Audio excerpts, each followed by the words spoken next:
Right, hello everyone, Jez back again, and today I'm showing you a quick video on how I capture my games consoles. So, let's go.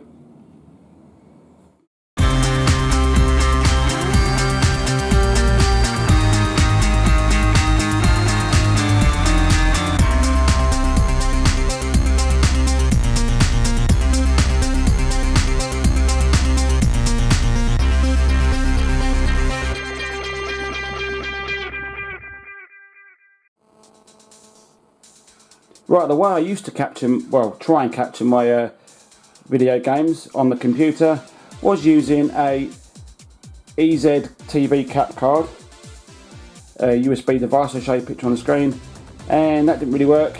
Either the file size was too large, audio was out of sync, pitch quality wasn't great. And then I tried using an Elgato ITV card. Again, I'll show you a picture on the screen, and that worked well for recording 3D. It didn't work very well for recording AV inputs on games. It was always de-interlaced, anything like that. So for a while, all I used to do was point the camera in front of the screen, stick it in autofocus, and then put it in manual focus so it won't go out of focus. Record it that way, and while that sort of worked, sometimes the colours would be off, and it didn't really give me the best possible picture. So what I use now, if I'm doing high def gaming, I capture it with a Live Gamer Portable from AVerMedia, and if you switch it on there, the front, there's SD, and there's it through the computer, but I only really use it for SD. I'm not sure the computer's up to recording it. SD socket, put your memory card in there, another 32 gig that I've got with this, and you've got HDMI in, HDMI out, audio in, audio out, and USB. So we play a cable in to there, to the USB on the games console. So in my case, my Xbox 360. Power this device. Then I take the wire from the 360 and plug it into HDMI out, so it goes to the TV. And then I plug the included wire with this device to HDMI in and into the 360. And I can even plug a microphone in there to talk whilst I'm playing the games. And then this boots up, and then when I'm ready to record the games, I just hit the button, it records it to the SD card, hit the button again, and it stops recording. And that's how I record my high def games. Now there is an AV socket here, but unfortunately that'll only record in components, so red, green and blue, and the red and white, it'll only record them, so you can't capture anything other than, say, an Xbox, GameCube with the component cables, or a PS2. So I'm thinking to myself, how do I capture like a Master System, TurboGrafx and that sort of stuff? And I use this. This is an Arcos TV device. I've had this for bloody ages, never really done nothing with it. There's an 80GB hard drive in there, USB AB, but look at the connections at the back. HDMI, which goes to the TV, power connections, Ethernet, because it does do internet stuff, but I didn't really bother with that one. There's your SPDIF, Sony Philips digital interface, and there's your inputs at the bottom there, so you can plug it in there. So if you're capturing, say, TurboGrafx, put your video in there, put your audio in there, and then with the HDMI cable connected to TV, you'll see the TurboGrafx, just hit record and you go straight in. You can even do that with Master Systems, Mega Drive, that sort of stuff to record, as long as you've got the composite cables. You can even use a component on this one, so red, green, blue, and the audio, and it goes. You can even go out on it, but I don't go out. I just go out via HDMI and plug the computer consoles in here, and then with the remote control, just hit the record button.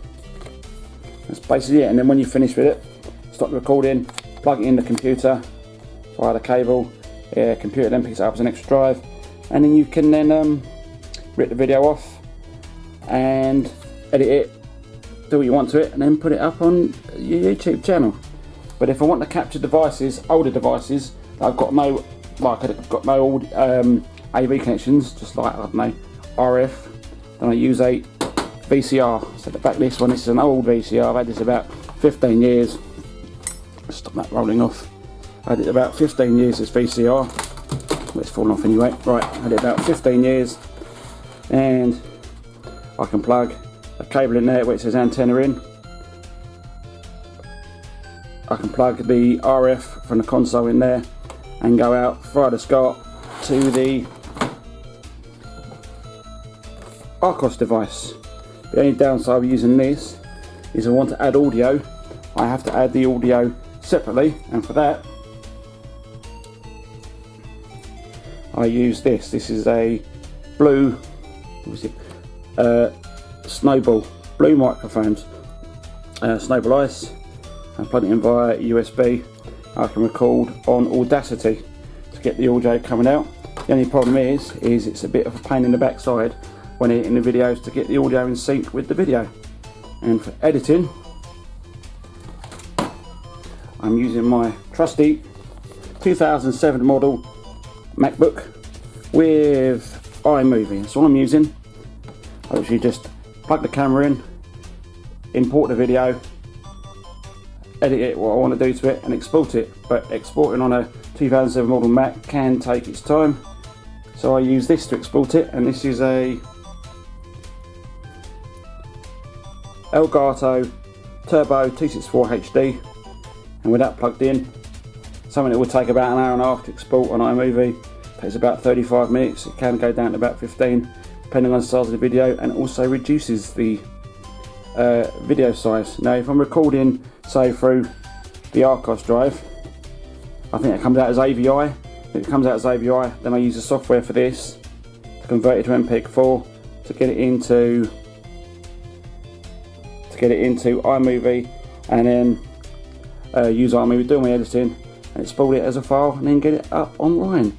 It's a very quick video on how I capture my games and my consoles using an old 2007 Macintosh and a lot of old peripherals, video recorder. I'm using a Archos drive to record, a Blue Ice Iceball microphone, a AVerMedia Live Game Portable for the HD stuff, and an encoder to take the work or the load off the processor on a Macintosh. Till next time, catch you soon.